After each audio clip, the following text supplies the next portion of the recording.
ብዙ ምሁራን ሆነው በብዙ ጉዳይ ላይ እውቀት ኖሯቸው ግን ራሳቸው ሳያውቁ የሚሞቱ ሰዎች በብዙ ጉዳይ ላይ ብዙ ፔፐር ያሳተሙ ስለ ራሳቸው ሲሆን ግን ብዙ እውቀት የሌላቸው የሚያውቁትም ብዙ ችግር ያለው የህይወት ታሪካቸው ምናምን ጽፎ ሊሞቱ ይችላሉ። ግን ከህይወት ታሪክም መቼስ ክፋቱ የሚጽፍ የለም ማለት አለ እንዴ? ሴንት ኦግስቲን ቅዱስ አውግስቲኖስ የሚባል ዘ ኮንፌሽንስ የሚል መጽሐፍ ነው።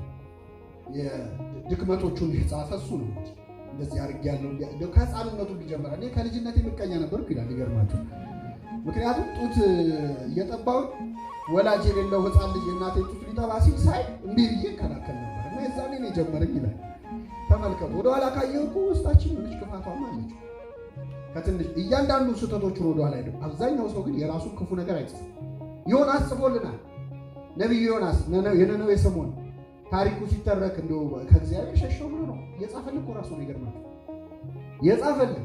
ከዛ በኋላ እኮ ብዙ ታሪክ ፈጽሟል። ከዛም በፊት ብዙ ፈጽሟል። የሶስት ቀን ድክመቱን ግን ጽፎልን ነው።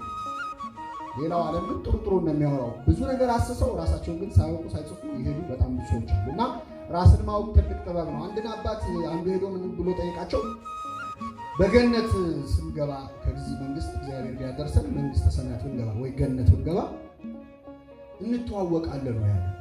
በገነት እንተዋወቃለን አለ። ቴዎሎጂካሊ እንተዋወቃለን፣ ምንም ሌላ ክርክር የለውም።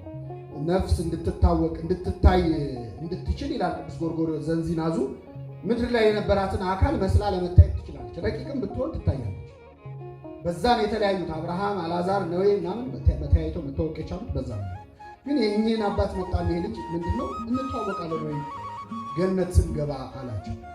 እሳቸው ምንድን የመለሱት ገነት እስክንገባ እንደውም አንተዋወቅም ማለት ገብቷችኋል አይደል? ምክንያቱም የሰው ማንነቱ የሚታወቀው እንደውም የት ነው? አንደኛ መግባቱ ብቻ ራሱ ለካ ገነት የሚያስገባ ሰው ህይወት ያለው ሰው ነው ያስፈልጋል።